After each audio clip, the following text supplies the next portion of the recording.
नमस्कार, आपका स्वागत है हमारे चैनल में और मैं हूँ आपके साथ संध्या आचर और हमारे ठीक बगल में है एडवोकेट सुमन जायसवाल जो कि कोडरमा की जानी-मानी अधिवक्ताओं में से एक है। हम उनसे बात करेंगे और जानेंगे कुछ बातें। मेरा नाम सुमन जायसवाल है और मैं कोडरमा विहार न्यायालय में अधिवक्ता के रूप में काम करती हूँ। लगभग 16 वर्षों से लगातार काम कर रही हूँ और खासकर महिला और बच्चों के लिए मैं बहुत ज़्यादा एनजीओ से भी जुड़ी हूँ। जितने भी जिले में काम करते हैं एनजीओ, उसके साथ भी मैं काम कर कर महिला और बच्चा से रिलेटेड कानून का लीगल अवेयरनेस भी करती हूँ और साथ-साथ प्रैक्टिस भी करती हूँ, जिसमें मेरा मैट्रिमोनियल और पॉक्सो और सभी तरह के केसेस लड़ती हूँ, लेकिन सबसे ज़्यादा मैट्रिमोनियल और पॉक्सो थे के साथ-साथ जितने भी ज़मीन के विवाद हैं, सारे ज़मीन का, चेक का, सभी तरह के केस हम लोग लड़ते हैं। आपने इस लाइन को कैसे चुना? एक्चुअली हमारे मेरा बैकग्राउंड ही अधिवक्ता परिवार से हम हैं। मेरे घर में सभी लोग अधिवक्ता हैं और इस प्रोफ़ेशन से सालों से जुड़े हुए हैं। उसी कड़ी में मेरी मौसी भी यहाँ कोडरमा जिला में एक अधिवक्ता हैं, जानी-मानी अधिवक्ता हैं, उनका नाम नीरा जायसवाल है। उनकी बताए हुए मार्गदर्शन से मैं अधिवक्ता बनी हूँ और आज जो कुछ भी हूँ उसमें उनका बहुत श्रेय है और बहुत योगदान है, क्योंकि मेरा स्टार्टिंग में श्रेय नहीं था कि हम अधिवक्ता बने। क्योंकि मेरा शौक था कि मैं किसी और फ़ील्ड को चूज़ करूँ, बट मौसी का ड्रीम था कि हम अच्छा अधिवक्ता बनें। तो उनके ड्रीम को पूरा करने के लिए मैं लॉ की और फिर अपना कुछ निजी प्रॉपर्टी डिस्प्यूट था, उसको भी सॉल्व करने के इंटेंशन से ही मैं इस प्रोफ़ेशन को चुनी और जब चुन ली, तो मेरा एक आदत है कि जो जो चीज़ है उसको मैं बेस्ट बनाने का प्रयास करती हूँ और उसको उस पर अपना पूरा 100% देती हूँ।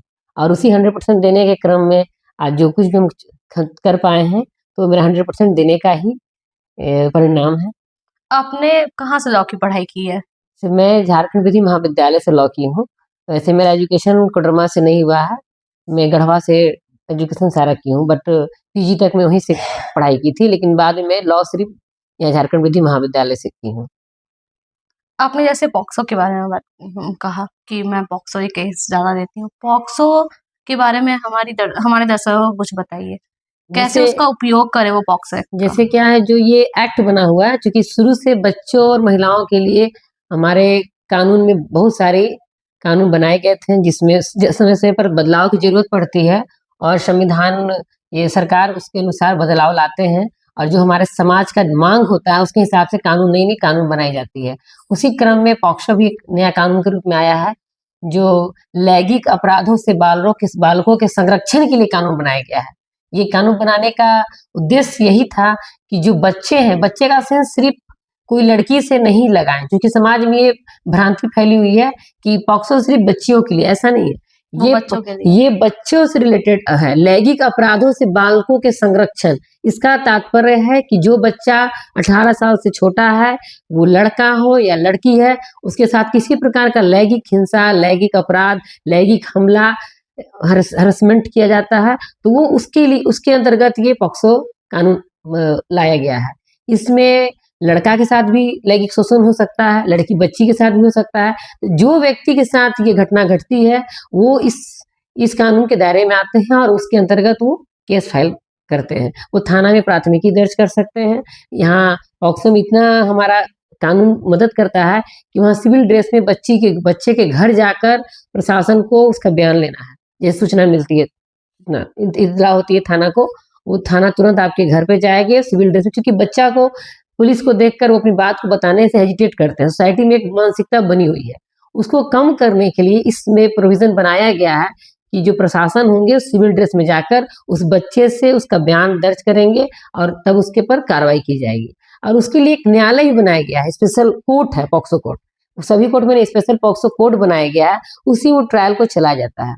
और उसी ट्रायल को फास्ट तरीके से चलाकर उसको सजा करने का प्रोविज़न है। अगर बहुत सारे कानून में ऐसा है, जैसे किसी बच्चे को लोग तो खाली मेरे खे लैंगिक शोषण, आप हमेशा बलात्कार का शब्द का इस्तेमाल करते हैं, लेकिन इस कानून में लैंगिक शोषण शब्द का प्रयोग किया गया है। लैंगिक बलात्कार नहीं किया हाँ, गया। नहीं, लैंगिक शोषण का तात्पर्य बहुत सारा चीज़ों से है। सिर्फ़ इन्हीं उसके साथ फिज़िकल इंटरकोर्स कर लिया तभी वो लैंगिक अपराध सिर्फ़ नहीं है। उसके साथ अगर कोई वीडियो रिकॉर्डिंग कर रहा है, उसका गलत वीडियो बना के बच्ची के साथ चैटिंग कर रहा है, या फिर पॉर्न फ़िल्म दिखा रहा है, 18 साल से नीचे का बच्चा, लड़का हो या लड़की, उसको कोई बड़ा व्यक्ति, तो भी पॉक्सो के दायरे में आते हैं। या उसके साथ कई बार ऐसा होता है कि आप घर से बाहर चले गए, आपके बच्चों को कोई आपके पार्ट को टच कर रहा है गलत नियत से, उसके लिए पॉक्सो 18 साल से नीचे अगर है तो उसके अंतर्गत भी आएंगे। अगर कोई पुलिस प्रशासन के द्वारा बच्चा गया है, उसके साथ गलत कर दिया गया, तो उसके पर भी कार्रवाई करने के लिए इस धारा में प्रोविजन बनाया गया है। इसका उद्देश्य सिर्फ यही है कि हमारे समाज के जो बच्चे हमारे भविष्य हैं, उनके साथ ये लैंगिक शोषण न हो, उसको रोकने का प्रयास किया गया है।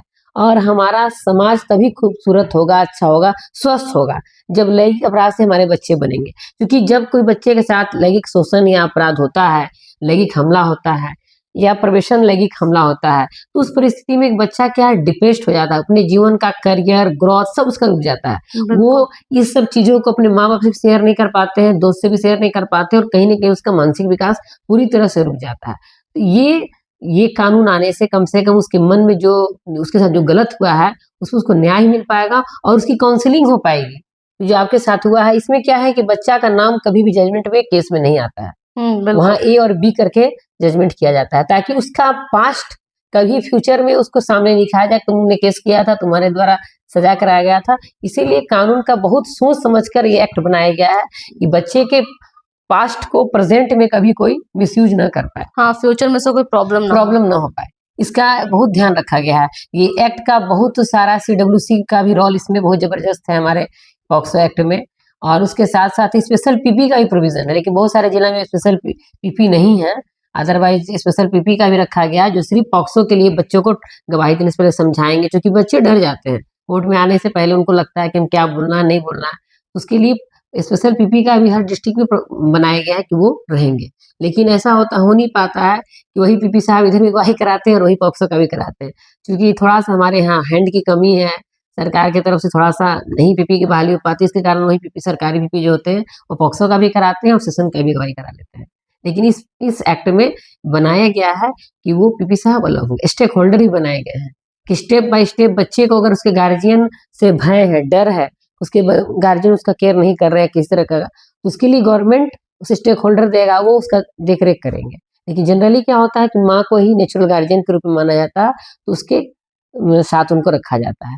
अगर माँ बाप नहीं रखने को तैयार होते हैं, तो उसको किशोर गृह में भी बच्चों को भेजा जाता है। तो बहुत सारी सिचुएशन के हिसाब से एक्ट हमारा बहुत ही इफेक्टिव है समाज के लिए। लेकिन अभी वर्तमान समय में एक चीज मैं कहना चाहूंगी इस माध्यम से, उसका लोग मिसयूज करने लगे हैं। जो पॉक्सो एक्ट बनाया गया है वो हमारे समाज को पूरी तरह से लैंगिक शोषण से बचाने के लिए बनाया गया है, लेकिन लोग मिसयूज करने बहुत सारे कानून। अभी क्या है कि अफेयर किसी का, दोनों का है, अफेयर हो गया, उसके बाद गांव किसी को दुश्मनी लेना है, पंगा लेना है, वो जाकर पॉक्सो एक्ट में बच्ची से केस करवा देता है और मुंह मोटी रकम मांगकर उसके साथ फिर सेटल करता है। ये समाज को मैं कहना चाहूंगी, इस पर भी कार्रवाई होगी, गलत चीज है, ये नहीं करना चाहिए। ये एक्ट का मोटिव सिर्फ हमारे समाज में जो जिसके साथ घटना घट रही है, लैंगिक शोषण हो रही है या फिर कंसेंट से ही क्यों नहीं हो रही है। इसमें एक चीज और है, लोग बोलते हैं कि उसकी इच्छा से ये चीज हुआ था।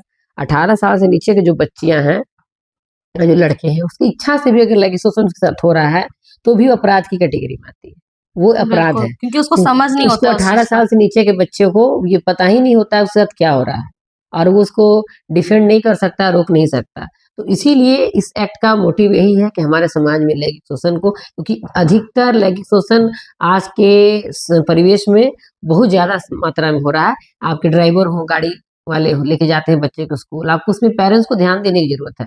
आपके अगल बगल जितने पॉक्सो मेरे पास आते हैं केसेस, या और लोगों के पास भी केसेस जाते होंगे, ये नोटिस करेंगे कि वो अधिकतर उनके फैमिली मेंबर ही होते हैं जो बच्चे के साथ प्रवेशन लैंगिक हमला करते हैं। न्यूज में तो आए दिन यही अक्सर, या उसके रिलेटिव होंगे, उसके मामा जी हैं या फिर मौसा जी, कोई रिश्तेदार है, पड़ोसी हैं, क्योंकि कोई बाहर का अपराधी कभी भी बच्चे के साथ लैंगिक हमला नहीं करता है, लैंगिक प्रवेशन लैंगिक हमला नहीं कर पाता, वो अक्सर करते हैं उनके आसपास के लोग। तो एक माँ बाप को भी एक इस माध्यम से बोलना चाहेंगे, या तो आपके बेटा है या बेटियां हैं, उसको आपको भी ध्यान देने की जरूरत है, किसके साथ मिल रहा है, किसका वो इंटरेक्शन ज्यादा हो रहा है, और बच्चे को भी सभी चीजों के बारे में बताएं, किससे क्या आपके साथ गलत हो सकता है, गुड टच बैड टच, और आपके रिलेटिव में कौन से कैसे, उसको सिक्स सेंस हर बच्चों के पास होता है, वो समझता है कि मेरे साथ क्या कर रहा है, खासकर लड़कियों के पास होती है। तो उसको पहचाने और समझे, अगर दिक्कत है तो वो फ्रेंकली अपनी माँ को बता पाया कर। इतना ज्यादा अपने बच्चे के साथ आप क्लोज रिलेशन बनाइए। आपने सुना एडवोकेट सुमन जायसवाल को। हम मिलेंगे अगले वीडियो के साथ, तब तक के लिए नमस्कार।